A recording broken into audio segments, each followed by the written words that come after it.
sebenarnya nggak ada kesengajaan Nabi Musa untuk membunuh dari pemuda Kipti itu.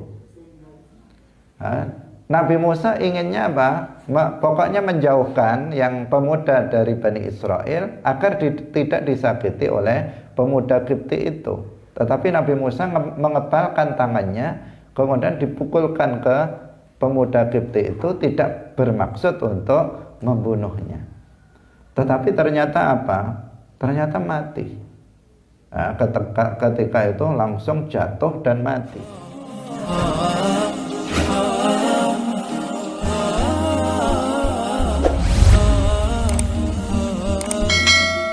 Allahi wabarakatuh.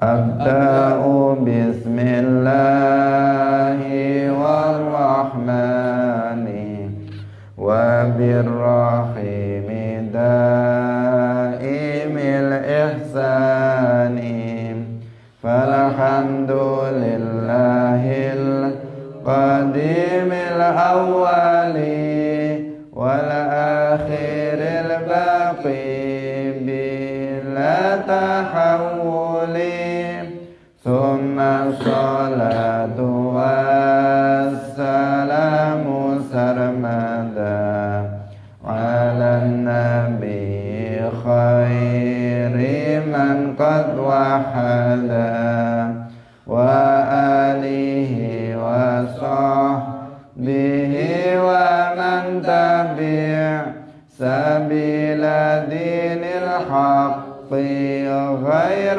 مبتدع وبعد فاعلم بوجوب المعرفة من واجب لله 20 صفة فالله موجود قديم باقي مخالف للخلق بالإطلاق وقائم غني وواحد وحي قادر مريد عالم بكل شيء سميع البصير والمتكلم له صفات سبعة تنتظم فقدرة إرادة سمع بصر حياة العلم كلام استمر وجائز بفضله وعدله ترك لكل ممكن كفعله أرسل أنبياء ذوي فطانة بالصدق والتبليغ والأمانة وجائز في حقهم من عراضي بغير نقص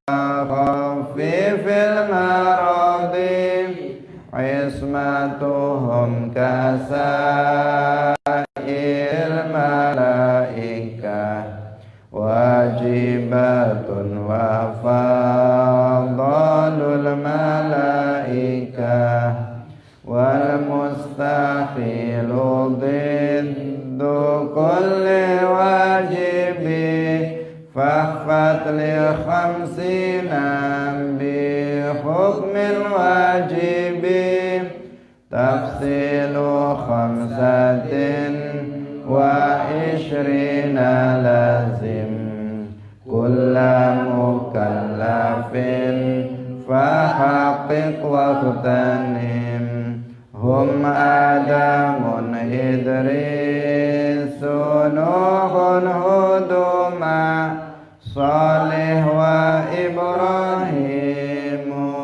كل متبع لوط وإسماعيل Ismailu Ishaqun kadza Yaqubu Yusufun wa Ayyubu tala Syu'aibu Harunu wa Musa wal Yasa' Dzulkifli Dawudu Sulaiman Taba' Ilyasu Yunus Zakaria Yahya Isa wa Taha Khatimun Taghayya Alaihimus salatu wassalamu wa alihim madamatil ayyamu.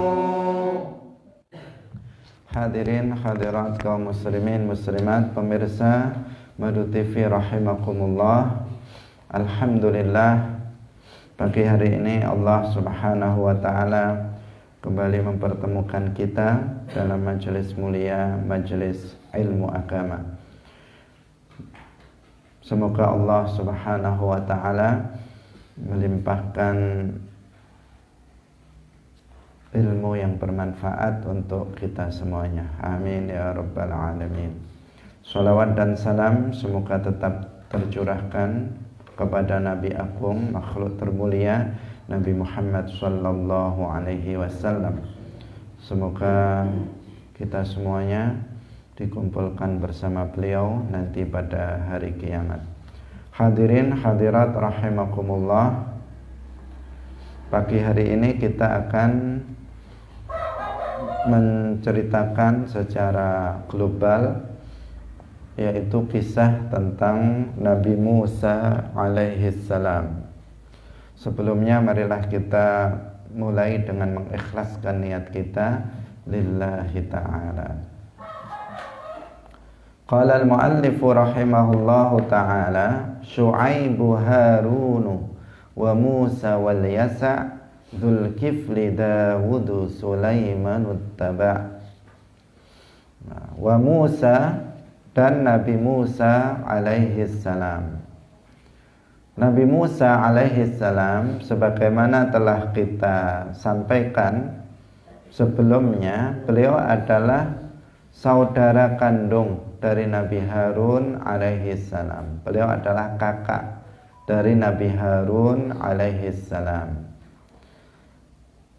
Berarti beliau nasabnya sama dengan nasab Nabi Nabi Harun alaihi salam, yaitu Musa bin Imran bin Yashar ibn Qahis ibn Lawi ibn Yaqub ibn Ishaq ibn Ibrahim alaihimus salatu wassalam.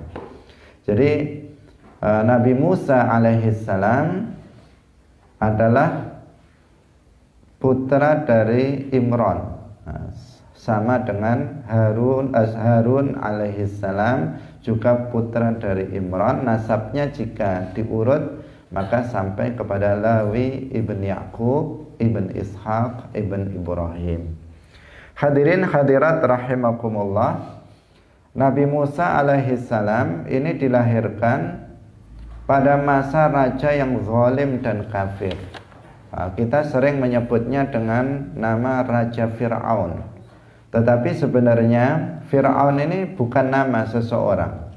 Fir'aun ini gelar. Jadi raja-raja di Mesir itu namanya Fir'aun.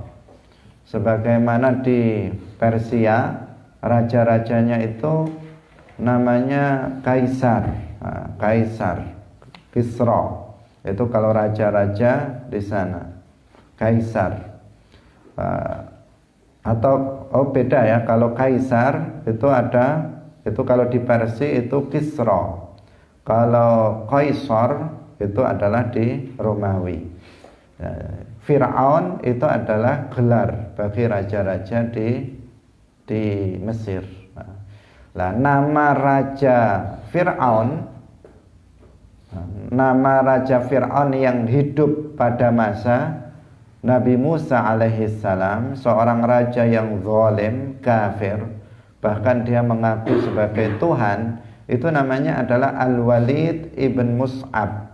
Jadi Al-Walid ibn Mus'ab itu nama asli dari Fir'aun Mesir yang hidup pada masa Nabi Musa alaihissalam. Jadi Fir'aun itu banyak, Fir'aun. Yang Fir'aun yang hidup di masa Nabi Musa itu namanya Mus'ab. Apa namanya? Al-Walid ibn Mus'ab. Hadirin rahimakumullah, karena sebagian kita beranggapan Fir'aun itu adalah nama seorang raja, yaitu Raja Fir'aun yang di Mesir.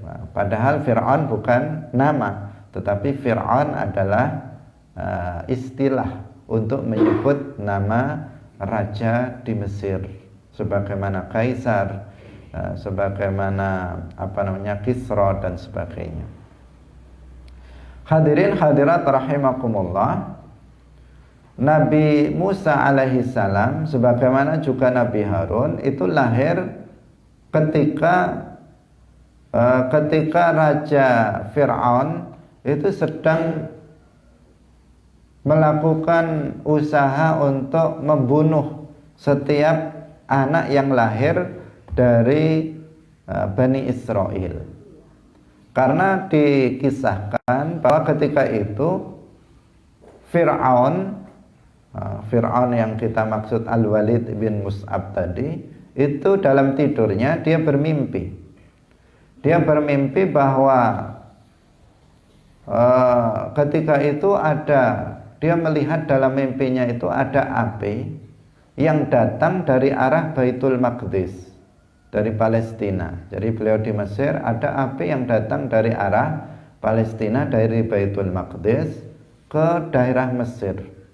Kemudian api itu mengepung rumah Fir'aun dan kemudian membakar rumah Fir'aun. Semuanya mati kecuali yang nggak mati itu adalah Bani Israel. Karena Bani Israel ketika itu dijadikan oleh Fir'aun itu sebagai pelayan di istana, itu sebagai pelayan. Pokoknya Bani Israel ketika itu diperbudak oleh Fir'aun, oleh suku asli yaitu Al-Qibti, suku asli dari Mesir. Nah, ketika api itu membakar rumah istana Fir'aun, semuanya mati kecuali orang-orang Bani Israel. Nah, di sini ini adalah menakutkan bagi Fir'aun, mimpi ini, sehingga pada keesokan harinya Fir'aun ini memanggil tukang-tukang tafsir mimpi yang ada di daerahnya, itu semuanya dipanggil untuk ditanya tentang makna dari mimpi Raja Fir'aun itu. Nah, maka kemudian tukang tafsir mimpi itu menceritakan bahwa nanti akan datang seseorang dari Bani Israel yang akan menghancurkan kekuasaan engkau, yang dia akan mengganti agama kamu, agama yang diajarkan oleh Fir'aun, dan dia akan menghancurkan kekuasaan Fir'aun di Mesir ini. Dan orang itu berasal dari Bani Israel. Nah, setelah mendengar penafsiran mimpi dari para punggawanya yang ahli tafsir mimpi, kemudian Fir'aun menjadi takut nanti mimpi itu betul-betul terjadi. Nah, sehingga Fir'aun ini memerintahkan kepada prajuritnya, kepada pasukannya untuk mencari bayi-bayi yang lahir pada tahun itu. Pokoknya setiap tahun orang-orang yang hamil itu diawasi. Nah, jadi orang-orang perempuan-perempuan dari Bani Israel yang hamil itu diawasi oleh tentara-tentara dari Fir'aun. Jika kemudian itu lahir laki-laki, maka langsung dibunuh. Tetapi jika lahirnya itu perempuan, maka dibiarkan. Karena ini nanti diperlukan. Nah, ini Bani Israel ini kan kalau sempat dihabisi seluruhnya, nanti siapa yang akan berkhidmah, yang akan menjadi pembantu-pembantu di Mesir. Nah, sehingga kalau perempuan biarkan hidup, tetapi kalau laki-laki itu langsung dibunuh. Begitu lahir kok laki-laki itu langsung dibunuh. Dalam Al-Quran disebutkan yudzabbihuna abna'akum wa yastahyuna nisa'akum. Nah, jadi yang laki-laki itu langsung disembelih, dibunuh, kemudian yang perempuan itu dibiarkan hidup. Ya. Nabi Musa alaihissalam itu lahir sebelumnya para pembesar Bani Israel ini ya khawatir ini gimana kalau sempat setiap lahir semuanya dibunuh, kan nanti akan hilang generasi Bani Israel, sehingga menghadap kepada Fir'aun, meminta agar ini nanti kamu sendiri yang akan rugi. Kalau Bani Israel ini sampai yang tua-tua sudah mati, sementara generasi anak-anaknya itu juga dibunuh, maka kamu nanti akan kehilangan orang yang bisa membantu sebagai pelayan-pelayan di istana. Maka kemudian Fir'aun mengambil kebijakan setelah pada tahun sebelumnya itu itu setiap tahun pokoknya ada lahir laki-laki dibunuh, lahir laki-laki dibunuh. Maka kemudian setelah itu ada kebijakan baru bahwa Fir'aun itu akan membunuh secara berselingan. Misalnya tahun ini semua bayi yang lahir dibunuh, lahir laki-laki semuanya dibunuh. Tahun kedua tidak dibunuh, tahun ketiga dibunuh. Pokoknya setiap tahun itu 1 tahun dibunuh, 1 tahun tidak dibunuh. Nabi Musa alaihissalam itu lahir pada saat tahun kalau lahir akan dibunuh, yaitu Nabi Musa alaihissalam. Jadi kalau pada saat itu, tetapi Allah subhanahu wa ta'ala berkehendak lain. Allah memang menghendaki Nabi Musa akan lahir dan beliau akan menjadi nabi, seorang rasul, dan yang akan menghancurkan kekuasaan Fir'aun dan agama yang menyimpang, penyembahan terhadap berhala yang dilakukan oleh Fir'aun. Ini memang akan ditumpas oleh Nabi Musa alaihissalam. Sehingga dengan kehendak Allah, ibu daripada Nabi Musa alaihissalam ketika hamil ini tidak begitu terlihat.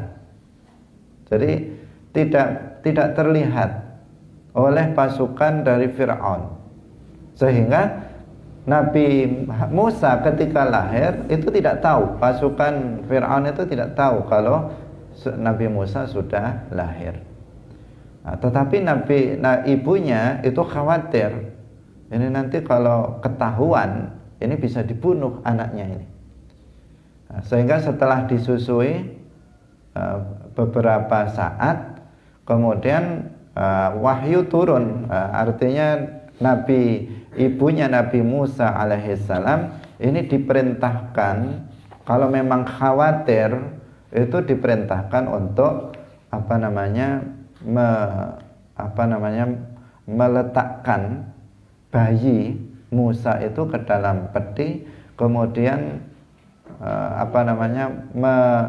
bahasa Indonesia itu, jadi dilarutkan ke sungai, di sungai Nil, dihanyutkan ke sungai Nil, dihanyutkan ke sungai Nil. Nah, itu kalau dia khawatir, dalam Al-Quran disebutkan wa auhayna ila ummi Musa an ardi'ihi fa idza khifti alaihi fa alqihi fil yammi wa la takhafi wa la tahzani inna radduhu ilaiki wa ja'iluhu minal mursalin. Nah, dan kami, Allah itu mewahyukan kepada ibunya Nabi Musa untuk menyusuinya. Apabila dia khawatir, takut nanti Fir'aun pasukannya akan tahu tentang keberadaan bayi Nabi Musa, maka fa'alqihi fil yammi, hanyutkan bayi itu ke lautan, ke air. Maksudnya di sini adalah sungai Nil. Jangan takut, wala takhafi wala tahzani, jangan takut. Inna radduhu, kami akan mengembalikan Musa kepada ibunya. Ilaiki waja'iluhu minal mursalin. Dan Allah akan menjadikan Nabi Musa itu termasuk Rasulullah. Akhirnya dilaksanakan oleh ibunya Nabi Musa alaihissalam ini. Jadi diletakkan dalam sebuah kotak peti, kemudian dimasukkan bayi itu, kemudian dihanyutkan di sungai Nil. Dan kemudian apa yang terjadi dengan kehendak Allah, itu ditemukan oleh istri dari Raja Fir'aun sendiri. Jadi bukan orang lain yang menemukannya. Dan perlu diketahui bahwa Asiyah, istri Raja Fir'aun, itu seorang muslimah. Dia adalah seorang muslimah yang beriman kepada Allah Subhanahu wa ta'ala. Ketika itu syariatnya dibolehkan seorang perempuan muslimah menikah dengan seorang laki-laki yang kafir. Dalam syariat Nabi Muhammad, seorang muslimah itu hanya boleh menikah dengan laki-laki muslim. Kalau laki-laki muslim boleh menikah dengan muslimah, dan juga boleh menikah dengan perempuan ahlul kitab, Yahudiyah dan Nasraniyah. Tetapi kalau seorang muslimah hanya bisa menikah dengan laki-laki yang muslim. Itu dalam syariat Nabi Muhammad sallallahu alaihi wasallam. Tetapi dalam syariat waktu itu tidak boleh. Terbukti Asiyah yang seorang muslimah itu suaminya kafir, yaitu Fir'aun. Itu suaminya. Ketika itu dengan kehendak Allah, itu ditemukan kotak yang berisi bayi Nabi Musa, itu ditemukan oleh istri Fir'aun. Dalam Al-Quran disebutkan faltaqatahu alu fir'auna liyakuna lahum aduwwan wa hazana. Kemudian waqalat imra'atu fir'auna qurratu li walak la taqtuluhu asa an yanfa'ana aw nattakhidhahu waladan wa hum la yash'urun. Jadi ditemukan oleh keluarga Fir'aun, istri dari Fir'aun itu, yang akan yang dia nanti akan menjadi musuh bagi Fir'aun ke depan, itu justru dibesarkan nantinya oleh Fir'aun itu sendiri. Jadi musuh dibesarkan, dipelihara oleh Fir'aun, yang asalnya Fir'aun itu khawatir akan lahir seseorang yang menghancurkan kekuasaannya, ternyata justru ada di rumahnya sendiri. Nah, ini sebenarnya dia akan membunuh Fir'aun, membunuh Nabi Musa. Bayi itu akan dibunuh sebenarnya oleh Fir'aun ini. Tetapi istrinya Asiyah itu mengatakan dia itu akan menjadi pelipur lara bagi kita, bagi Asiyah dan suaminya. Jangan dibunuh, bayi itu jangan dibunuh. Bisa jadi dia akan bermanfaat bagi kita, dan kita angkat dia menjadi seorang anak. Sehingga karena permintaan dari istrinya itu, kemudian dengan kehendak Allah, Fir'aun kemudian menyetujui permintaan istrinya tersebut, sehingga kemudian dipelihara Nabi Musa alaihissalam di istana Fir'aun. Ketika itu bingung istri Sayyidah Asiyah. Sayyidah Asiyah ini termasuk perempuan termulia di antara perempuan yang termulia setelah Sayyidah Maryam, kemudian Sayyidah Asiyah, kemudian juga ada Sayyidah Khadijah dan Sayyidah Aisyah, Fatimah. Itu termasuk perempuan-perempuan yang mulia. Termasuk Asiyah ini. Ini enggak ada perempuan nanti Asia sendiri kan dia tidak punya anak sehingga nggak bisa menyusui, tidak bisa menyusui Musa yang kecil ini. Sehingga kemudian apa? Dicari perempuan yang bisa menyusui. Jadi perempuan banyak yang diminta untuk menyusui, tetapi tidak cocok. Bayi Nabi Musa itu nggak mau ketika disusui. Ketika sampai kepada ibunya yang asli, itu Nabi Musa kemudian mau untuk menyusu kepada ibunya sendiri. Dari sinilah maka kemudian ibunya yang menyusui Nabi Musa itu ibunya sendiri, tetapi nggak ada yang tahu. Ketika itu nggak ada yang tahu bahwa yang menyusui Nabi Musa di istana itu adalah ibunya sendiri. Jadi kembali inilah janji Allah Subhanahu wa taala yang tadi kita sebutkan dalam Al-Qur'an, jangan takut, jangan khawatir. Nanti akan saya kembalikan lagi kepadamu. Nabi Musa akan saya kembalikan kepadamu, dan ternyata dikembalikan kepada ibunya kembali, meskipun gak ada yang mengetahui. Dalam bentuk apa? Nabi Musa tidak mau menyusu kepada selain perempuan itu, dan yang perempuan itu adalah ibu dari Nabi Musa alaihissalam. Sehingga kemudian Nabi Musa alaihissalam ini tumbuh di keluarga istana, disusui oleh ibunya sendiri. Hadirin hadirat kaum muslimin rahimakumullah. Sehingga Nabi Musa sampai menjadi seorang pemuda itu berada di dalam asuhan Fir'aun yang menjadi musuhnya sendiri itu. Sampai suatu ketika dalam sebuah kisah ketika digendong oleh Fir'aun, ini Nabi Musa alaihissalam kecil itu memegang jenggot daripada Fir'aun dan ditarik, sehingga menjadikan Fir'aun itu marah. Menjadi dalam hatinya, ini anak ini kayaknya sudah memiliki anggapan ini nanti akan dia yang akan menghancurkan, melawan dia. Tetapi dilarang oleh ibunya. Ini kan anak kecil itu ya belum benar, namanya belum benar. Tetapi sebenarnya Nabi Musa sudah paham. Nabi Musa kecil, beliau calon nabi, beliau seorang calon nabi. Sehingga untuk membuktikan itu, yang kemarin sudah juga sedikit kita singgung, untuk membuktikan itu kemudian diambillah makanan dan bara api. Coba untuk membuktikan bahwa ini patut diampuni, anak kecil masa begitu saja dibunuh, ya. Jadi ini harus dimaafkan, namanya anak kecil. Sehingga kemudian dicoba nanti milih yang mana Musa kecil ini, milih bara api atau milih makanan. Sebenarnya Nabi Musa ketika itu ya mau milih makanan. Sudah Nabi Musa kan bukan anak kecil seperti pada umumnya. Sebenarnya mau untuk memilih makanan itu.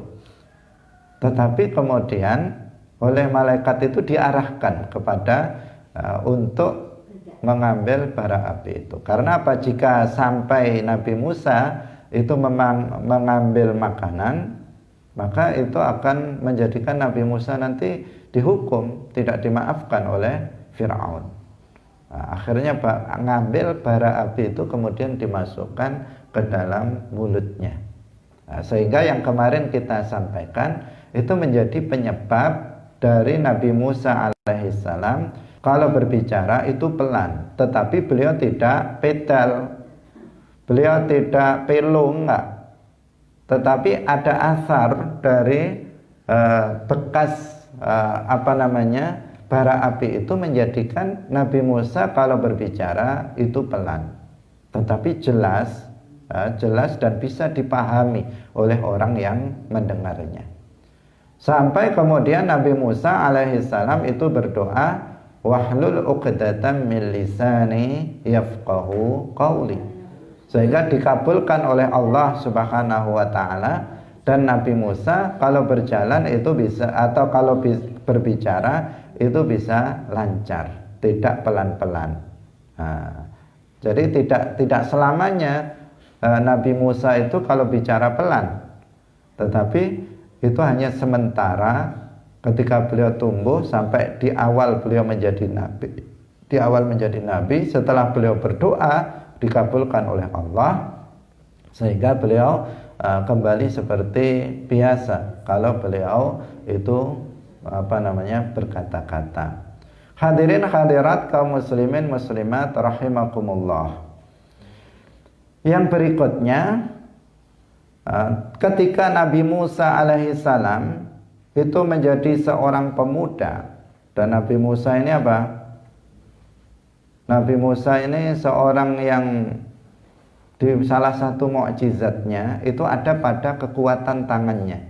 Selain tongkat, beliau adalah pada kekuatan tangannya. Kalau beliau itu memukul, maka ini luar biasa pukulannya. Ini salah satu mukjizat yang diberikan oleh Allah Subhanahu wa taala kepada siapa? Kepada Nabi Musa alaihissalam. Nah, sehingga suatu ketika disebutkan di dalam Al-Qur'an surat Al-Qasas, Nabi Musa alaihissalam itu membunuh seorang Qibti.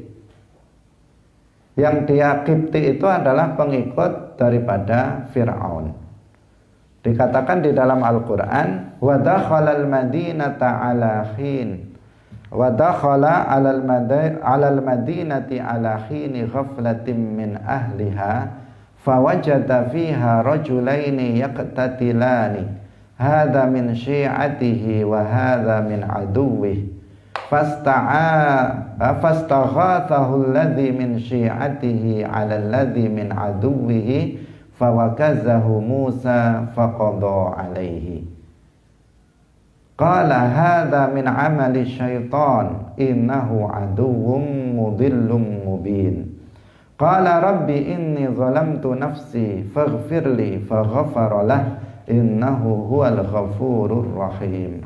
Qala rabbi bima an'amta alayya falan akuna dhahira lil mujrimin.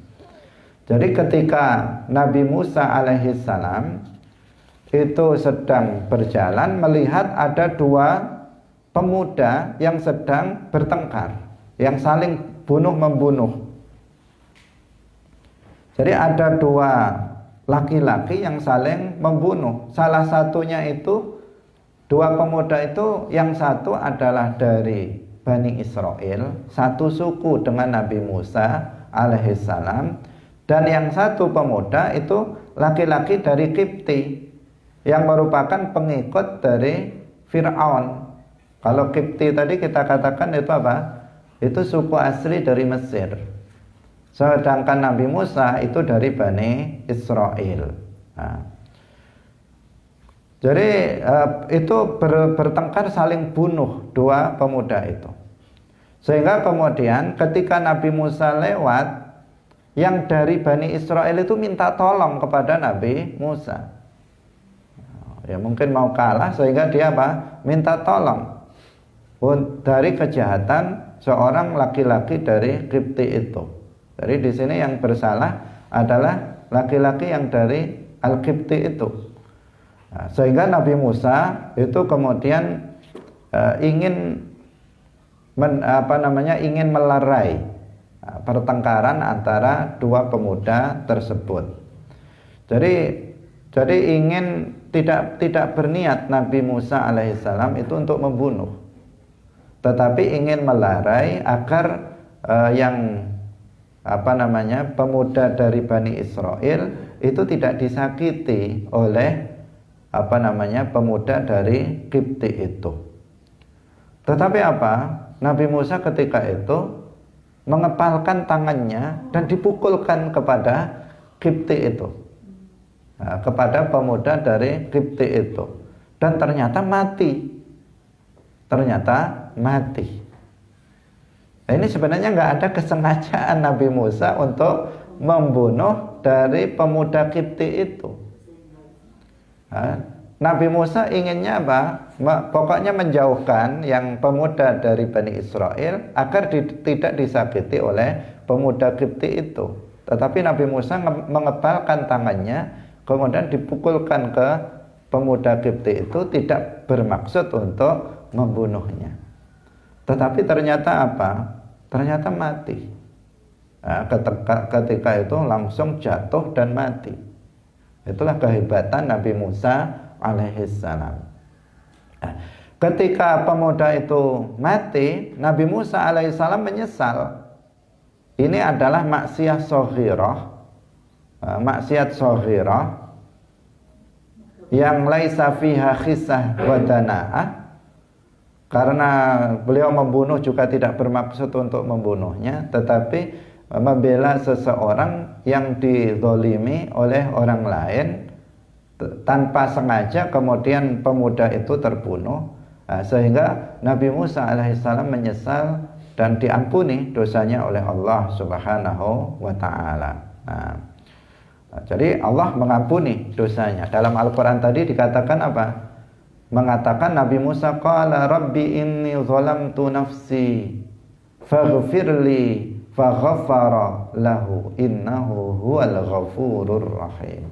Ini juga, ayat ini menjadi salah satu dalil bahwa seorang nabi, ini ketika itu belum diangkat menjadi nabi beliau, bahwa seorang nabi itu bisa atau jaiz atau bukan, atau istilahnya itu mungkin saja jatuh kepada dosa kecil, tetapi dosa kecil ini adalah dosa kecil yang tidak mengandung unsur kehinaan jiwa pelakunya.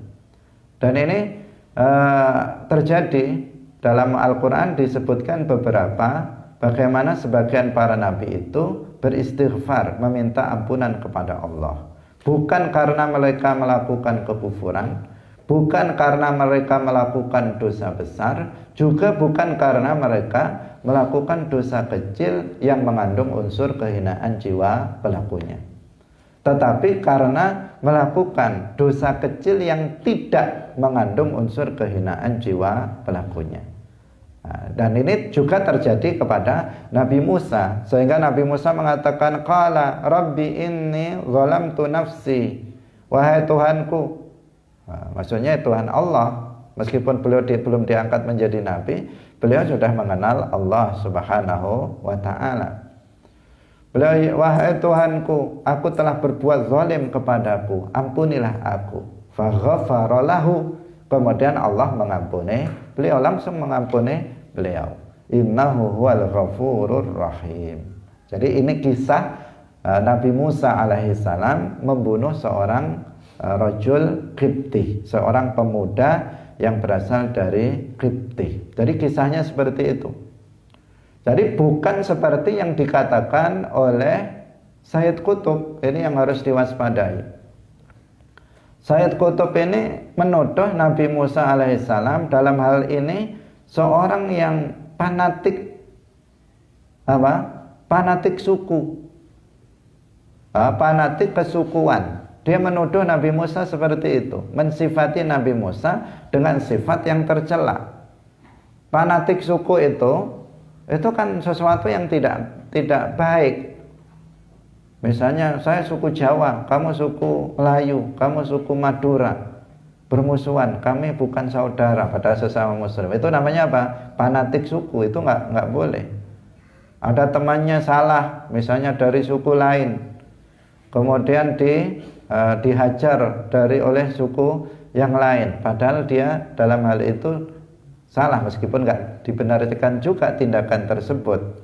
Kemudian ayo kita balas beramai-ramai, misalnya kita serang suku itu namanya apa? Fanatik suku. Fanatik suku dan fanatik kesukuan itu tercela di dalam Islam. Fanatik itu hanya kepada kebenaran. Fanatik itu hanya kepada sesuatu yang benar, bukan kepada suku, bukan kepada ras, golongan. Nah, Nabi Musa dituduh oleh Sayyid Qutb Ini sebagai seorang nabi yang fanatik kesukuan, sehingga ketika ada seorang pemuda yang bertengkar saling bunuh, yang satu dari suku Nabi Musa dari Bani Israel, yang satu itu dari Kipti, maka kemudian Nabi Musa membantu yang Bani Israel dan membunuh yang Kipti. Ini keliru, ini adalah sebuah kekeliruan. Nabi Musa alaihissalam dalam hal ini tidak sengaja untuk membunuh Kipti, tetapi dalam hal ini pemuda dari Bani Israel itu yang tidak bersalah, tetapi disakiti oleh pengikut Fir'aun dari suku Kipti. Beliau tidak memandang ini suku apa tidak, tetapi ketika itu kebetulan beliau yang terzalimi ketika itu adalah pemuda dari Bani Israel. Dan Nabi Musa pun tidak berniat untuk membunuh pemuda Kipti itu, tapi karena kekuatan Nabi Musa dibeginikan, kemudian terbunuh pemuda dari Kipti tersebut. Nah, inilah maka hati-hati, Sayyid Qutb ini banyak sekali mencela para nabi. Di antaranya Nabi Musa alaihissalam, dia tuduh sebagai seorang yang fanatik kesukuan, dan bahkan dia juga mengatakan dia adalah seorang pemimpin yang keras kepala. Ini tuduhan celaan terhadap para nabi, dan ini bisa membahayakan akidah. Hadirin hadirat rahimakumullah. Yang berikutnya, Nabi Musa alaihissalam ini pergi ke mana? Ke Madian. Kisah berikutnya Nabi Musa alaihissalam itu pergi ke Madian. Kenapa? Karena setelah Nabi Musa ini terbukti membunuh pemuda Kipti, ini Fir'aun marah besar, karena ini pengikut dari Fir'aun yang dibunuh ini, meskipun tanpa sengaja tadi, dengan catatan tadi. Maka Nabi Musa alaihissalam ini dikejar, meskipun ini sebenarnya putra angkat dari Fir'aun sendiri, tetapi ini sudah melakukan sebuah tindakan yang menurut Fir'aun ini membahayakan, sehingga Nabi Musa alaihissalam ini dikejar oleh Fir'aun dan tentara-tentaranya, dicari, sehingga Nabi Musa alaihissalam itu menghindar untuk biar selamat. Maka beliau pergi keluar dari Mesir. Tapi perlu diingat, di sini bukan berarti Nabi Musa itu ketakutan dengan pengertian pengecut, itu enggak. Karena para nabi itu asya'u khalqillah. Para nabi itu adalah makhluk Allah yang paling pemberani. Sebagaimana Nabi Muhammad sallallahu alaihi wasallam itu hijrah dari Makkah ke Madinah bukan karena takut, bukan untuk melarikan diri, tetapi karena Allah memerintahkan beliau untuk hijrah. Beliau bersabda, umirtu biqaryatin ta'kulul qura wahiyya thayyibah. Aku ini diperintah untuk hijrah ke suatu desa, suatu kampung, yang dari kampung itu Islam akan menyebar luas. Kampung itu bernama Thayyibah. Jadi dalam hal ini beliau menjalankan perintah Allah, bukan beliau itu melarikan diri. Nabi Musa alaihissalam itu juga ketika beliau itu keluar dari Mesir, karena Fir'aun itu ingin membunuh atau ingin memburu Nabi Musa alaihissalam yang telah membunuh seorang pemuda Kipti, maka Nabi Musa cari selamat dan keluar dari Mesir. Beliau menuju ke Madian. Beliau menuju ke Madian dengan berjalan kaki, tanpa mengendarai kendaraan, tidak pakai unta, tidak pakai kuda, berjalan kaki dan tanpa bekal. Nah, sehingga beliau hanya memakan makanan dari daun-daunan pepohonan. Karena jauh ya, Mesir ke Madian itu jauh. Madian kemarin kan di daerah mana? Madian itu daerahnya Nabi Syu'aib alaihissalam. Itu perjalanan ke sana itu membutuhkan waktu Nabi Musa ketika itu selama 8 hari. Nah, 8 hari nggak bawa makanan sama sekali, nggak bawa bekal, dengan berjalan kaki. Maka yang beliau makan adalah dari tumbuh-tumbuhan yang ditemukan di jalan, itu yang beliau makan. Nah, hadirin rahimakumullah, setelah beliau itu sampai di Madian, Madian tadi ini kotanya siapa? Nabi Syu'aib alaihissalam, yang kisahnya sudah kita ceritakan secara singkat. Yang kita katakan kemarin ini berkaitan dengan kisah Nabi Nabi Musa alaihissalam. Ketika sampai di Madian, Nabi Musa sudah terlihat beliau itu lapar, sangat lapar dan sangat capek. Sehingga Nabi Musa alaihissalam ini duduk di bawah sebuah pohon. Ketika Nabi Musa alaihissalam itu duduk di sebuah pohon, istirahat, capek, lapar ya, karena 8 hari berjalan kaki. Ketika itu beliau melihat ada seorang perempuan yang sedang mengembala kambing. Dua perempuan ini ingin cari air dari sebuah sumur yang besar untuk untuk kambing-kambingnya. Jadi dua perempuan itu mengembala kambingnya bukan sedikit, banyak, dan ingin mencari air dari sumur yang besar itu. Tetapi sangat ramai sekali ketika itu, karena sumurnya cuma satu. Semua para pengembala itu datangnya ke sumur yang sama. Kemudian dua bersaudara perempuan, dua bersaudara itu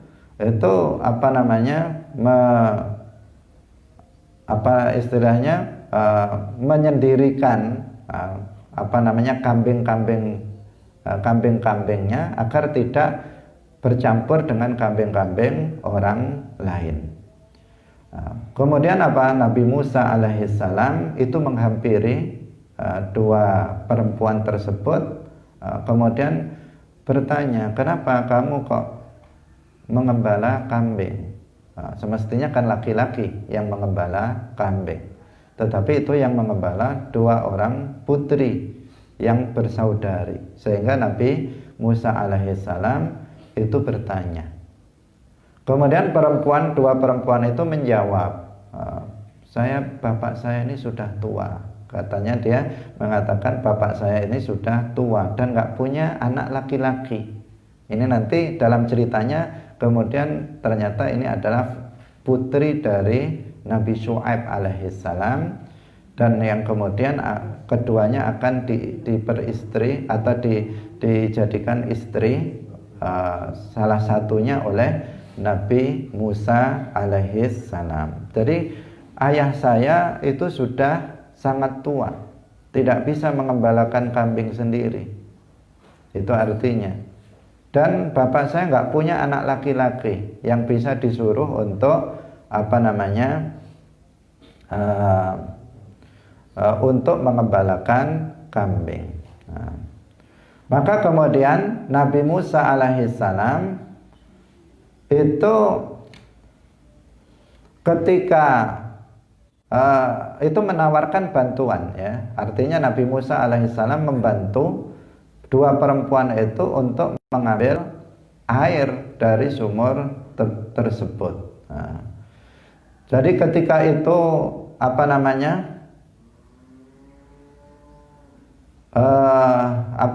sumur itu tertutup oleh batu yang sangat besar. sehingga airnya ini sulit untuk diambil. Nah, batu yang sangat besar itu hanya bisa diangkat oleh 10 orang laki-laki. Nah, kalau nggak 10 orang laki-laki nggak bisa untuk mengangkatnya. Tetapi apa yang dilakukan oleh Nabi Musa? Nabi Musa mengangkatnya sendiri. Nah, mengangkatnya sendiri dan beliau mampu. Tadi sudah kita nyatakan Nabi Musa alaihissalam itu salah satu mukjizatnya ada pada tangannya. Nah, Nabi Musa mengangkatnya sehingga untuk kedua perempuan ini dipersilahkan untuk pertama kali untuk mengambil air tersebut. Nah, mengambil air tersebut. Nah, hadirin rahimakumullah. Kemudian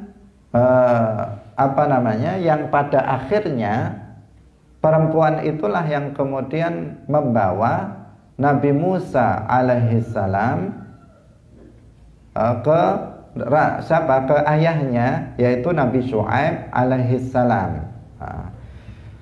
Jadi awalnya perempuan itu setelah dibantu oleh Nabi Musa untuk memberikan minum kambingnya, maka dua perempuan itu menceritakan tentang Nabi Musa alaihissalam. Maka diceritakanlah tentang kekuatan Nabi Musa alaihissalam.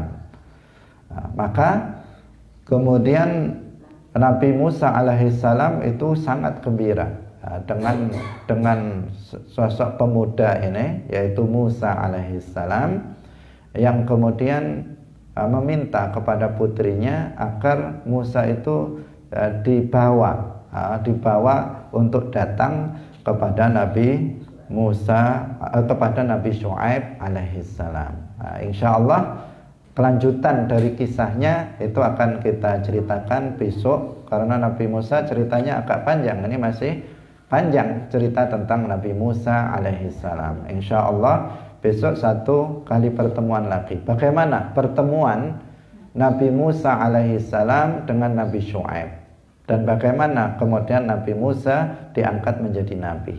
Bagaimana pula kemudian putri dari Nabi Syuaib ini menjadi istri dari Nabi Musa alaihissalam. Insyaallah akan kita ceritakan kisahnya besok. Nah, semoga bermanfaat. Barakallahu fikum. Wallahul muwaffiq ila aqwamit thariq. Wassalamualaikum warahmatullahi wabarakatuh.